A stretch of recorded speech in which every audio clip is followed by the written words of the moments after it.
आप लोग ये बातें करते हैं कि हमारा किसका इतना बड़ा सीना है, किसी का इतना बड़ा हाथ है, किसी का इतना बड़ा पैर है, दिमाग किसका कितना बड़ा है उस पर कोई बहस नहीं होती है। लद्दाख में कल जो बॉर्डर पे चीन और भारत के बीच में झड़प हुई है उसमें भारत के 20 सैनिक जो है वो शहीद हो गए हैं। और अभी उसी मामले को लेकर के अब हमारे साथ में भारत के एक आम नागरिक जुड़े हुए हैं। अभी हम इनसे बात करेंगे। कल जो बॉर्डर पे हमारे 20 सैनिकों को शहीद कर दिया गया है, तो इस पे आपको क्या लगता है, किसकी कमजोरी है? और ये जो मीडिया में दिखाई जा रही है कि 43 सैनिकों चीनी सैनिकों को भी मारा गया है, तो इस पर आपकी क्या राय है? सबसे पहले सभी को नमस्कार। मेरा नाम प्रियांशु तुरियार है और मैं रांची से बिलोंग करता हूँ। और ये बहुत जो चीज़ें हैं जो डिफेंस से रिलेटेड जो आ रही हैं हमारे न्यूज़ चैनल्स में, तो सबसे पहले तो ये बता दिया जाए कि डिफेंस से रिलेटेड बहुत सारी चीज़ों को न्यूज़ चैनल में नहीं दिखाया जाता है, ठीक है। अभी ये बात आ रही है कि आप के 20 सैनिक मारे गए हैं। कल तक ये था 3 मारे गए, जिसमें 2 जवान थे और 1 कर्नल थे। आपके कर्नल रैंक के आदमी को बिना गोली चलाए कोई बेस बैट से मार दे रहा है, कोई रॉड से मार दे रहा है। कमजोरी किसकी होनी चाहिए? अगर ताली कप्तान की है तो गाली भी तो कप्तान की होनी चाहिए ना भाई। आप लोग ये बातें करते हैं कि हमारा किसका इतना बड़ा सीना है, किसी का इतना बड़ा हाथ है, किसी का इतना बड़ा पैर है, दिमाग किसका कितना बड़ा है उस पर कोई बहस नहीं होती है। जिस देश में एक अभियान चलाना पड़ता हो कि आप स्वदेशी चीज़ यूज़ कीजिए, एक एंटरटेनमेंट ऐप आप इंस्टॉल कर लीजिए, उसके लिए अगर लोगों के सामने हाथ जोड़ना होता है, यंगस्टर्स के सामने आपको हाथ जोड़ना पड़ रहा है, तो आप समझिए कि आपके नस नस में किस तरह से गुलामी घुसी हुई है। और आप बात करते हैं कि हम चाइना से लड़ेंगे, हम यहाँ से लड़ेंगे, हम वहाँ से लड़ेंगे। पहले आप अपने आप से नहीं लड़ पा रहे हैं, अपने जो लग्जेरियस लाइफ जी रहे हैं उससे तो आप लड़ नहीं पा रहे। एक आपसे टिकटॉक तो अनइंस्टॉल हो नहीं रहा है भाई, पबजी खेलना तो बंद किए नहीं आप, और आप लड़ेंगे चाइना से। और फिर जब नहीं कुछ होगा तो फिर बोले भाई हमें क्या है, हम तो भाई ये नहीं, हम तो सरकार चुनते हैं। तो जिसके दिमाग में गुलामी इस तरह से घुसी हो कि जो एक ऐप अनइंस्टॉल नहीं कर पा रहा है, वो इंसान सरकार कैसा चुनेगा? कमज़ोर लोग, इंग्लिश में एक कहावत है ना, weak people select the weak people. तो वही होता है कि कमज़ोर लोग जो है वो कमज़ोर लोग को ही सेलेक्ट करते हैं।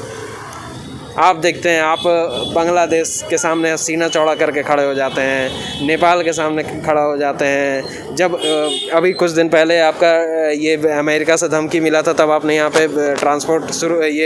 अपना एक्सपोर्ट शुरू किया था दवा का।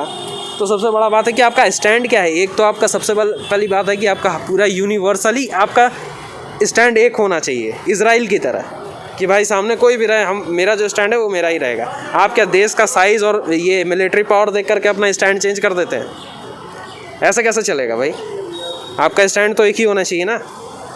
तो इसमें कुछ नहीं हो सकता है। अभी इधर 20 लोगों की बात हुई, उधर से पता चला कि हमने 20 था तो हमने 40 मार दिए। कोई भी और न्यूज़ चैनल वाले तो अपना स्तर इतना गिरा चुके हैं, सॉरी टू से, आप बुरा मत मानिएगा, जितने भी नेशनल न्यूज़ वाले हैं उनका क्या है कि वो तो मतलब एक PR एजेंसी हो गए आज के डेट में। वो न्यूज़ चैनल नहीं है, उनका काम था मीडिया दिखाना। आज के डेट में वो PR एजेंसी हो गए।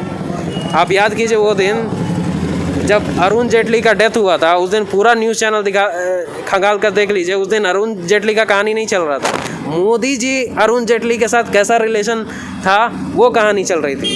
कुछ देर के लिए जो बच्चे थे, छोटे बच्चे थे, वो कंफ्यूज हो गए थे कि भाई मोदी जी तो नहीं मर गए। तो ये PR एजेंसी है कि एक ही चीज़ के आगे आपको अपने अंदर ये चीज़ लानी होगी कि कोई राहुल गांधी को पकड़ा हुआ है कि यही सबसे सही है, कोई मोदी को पकड़ा हुआ है कि यही सबसे महान है। ऐसा नहीं होता है। State is above the individual. आप इंडिविजुअल को छोड़िए और आप स्टेट के बारे में, आप अपने संविधान के बारे में सोचिए, वो सबसे ऊपर है।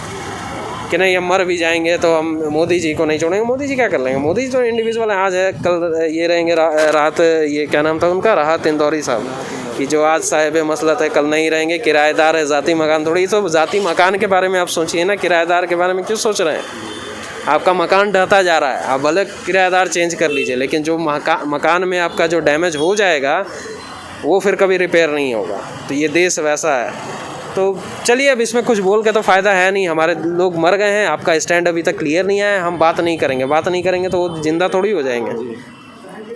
ये आपके पास फंड है सरकार का, आप उसमें से उनको कंपनसेशन दे दीजिएगा। लेकिन जो ज़िल्लत हम कल रात से फील कर रहे हैं, सवाल था जैसे कि आज एक छोटा सा देश नेपाल भी जो है वो भी अब भारत को आंखें दिखा रहा है। लगभग आसपास के जितने भी कंट्रीज़ है, एक तरह से देखा जाए तो एक अच्छा रिलेशनशिप भारत के साथ नहीं रह रहा है। क्या कारण है इसके पीछे में, आप क्या मानते हैं? डिप्लोमेसी वीक है। आप जब नेपाल में भूकंप आया था तो इंडिया से डोनेशन जा रहा था, इंडिया से डॉक्टर्स जा रहे थे, सारे लोग जा रहे थे, हम लोग यहाँ से ये कर रहे थे। लेकिन आज वही आदमी आप पे पलट के ये कर देता है, आप अपना मैप निकाल लेता है, ये कर। तो आपकी कितनी अच्छी ट्रेड है, कितनी अच्छी रिलेशनशिप थी, आपने कुछ भी संभाल करके नहीं रखा। तो ऐसा नहीं है, आपकी डिप्लोमेसी वीक है, आपका जीडीपी नीचे जा रहा है, मीडिया वाले लोग बोल नहीं रहे हैं। क्या कोई कभी ऐसा हुआ है पिछले 70 साल में? 70 साल के तो आप नाम लेते हैं, लेकिन कभी ऐसा हुआ है कि मीडिया जो है विपक्ष से सवाल पूछता हो? ये क्या चल रहा है भाई? आप विपक्ष से सवाल पूछते हैं, विपक्ष से ही अगर सवाल पूछना था तो विपक्ष के हाथ में पावर दे दीजिए, उसके बाद सवाल पूछिए। आप मुझसे सवाल पूछ रहे हैं, मेरे हाथ में पावर दे दीजिए ना भाई। तो ऐसा भी माना जा सकता है, ये जो सारी गतिविधियां चल रही है, देश अभी जिस दौर से गुजर रहा है, तो ऐसा माना जा सकता है कि देश जो है अभी मतलब सही प्रतिनिधित्व के हाथों में नहीं है। देखिए, प्रतिनिधि अलग चीज़ होती है और आपकी पॉलिसीज़ अलग चीज़ होती है। पॉलिसीज़ कंट्रीज़ का जो होता है वो चेंज नहीं होता, वो सालों साल से जो चला आ रहा है। तो आपको प्रतिनिधि को चेंज करने से ज़्यादा ज़रूरी है कि आप अपने पॉलिसीज़ को पे ध्यान दें। फिर वही बात आ जाएगी कि जो आज साहिब मसलत है कल नहीं रहेंगे, किराएदार हैं, जाती मकान थोड़ी। तो आप मकान में आप उसका इंटीरियर पे ध्यान दीजिए ना, आप उसका डेवलपमेंट पे ध्यान दीजिए, आप पॉलिसीज़ पे ध्यान दीजिए। आप कितने भी गवर्नमेंट, सभी आगे लोग बोलते थे मनमोहन सिंह कमज़ोर है, उसके पहले बोलते थे कि ये अटल बिहारी वाजपेयी जी कमज़ोर हैं, उसके पहले लोग बोलते थे इंदिरा गांधी कमज़ोर है। तो ऐसा नहीं है, कोई कमज़ोर नहीं होता, आपकी पॉलिसीज़ वीक है, आप उस पर ध्यान दीजिए। इंडिविजुअल को भूल जाइए, आप स्टेट पे ध्यान दीजिए। तो ये चीज़ें हैं, इस पर ध्यान देनी चाहिए और इस पर काम करना चाहिए। ब्यूरोक्रेसी, हमारे जो ब्यूरोक्रेट्स हैं उनको काम करना चाहिए, जो हमारा जो सिस्टम है उनको काम करना चाहिए। प्रतिनिधि तो ठीक है, वो तो चलता ही रहेगा और किसी के आने से कुछ ऐसा नहीं है कि इंडिया अचानक से सुपर पावर बन जाएगा 5 साल में और फिर 5 साल में एकदम ये चला जाएगा। जीडीपी आपकी गिर जा रही है, स्टैटिस्टिक्स आपका बिल्कुल लो हो रहा है। लेकिन क्या कहा जाए, इसमें हमारे हाथ में कुछ है नहीं। और सवाल आप आम जनता से आप हमसे पूछ रहे हैं, हमारे पास किसी बात का कोई जवाब नहीं है। हम दुखी हैं, हम परेशान हैं, लेकिन ये नहीं है।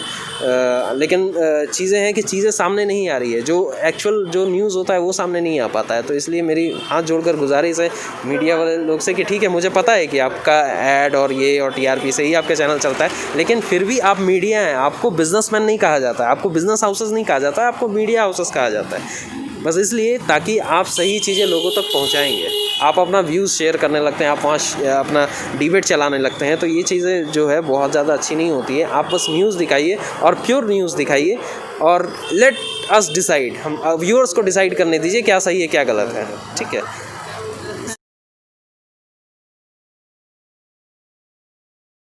सब्सक्राइब करें हमारे YouTube चैनल को और लेटेस्ट अपडेट के लिए बेल आइकन को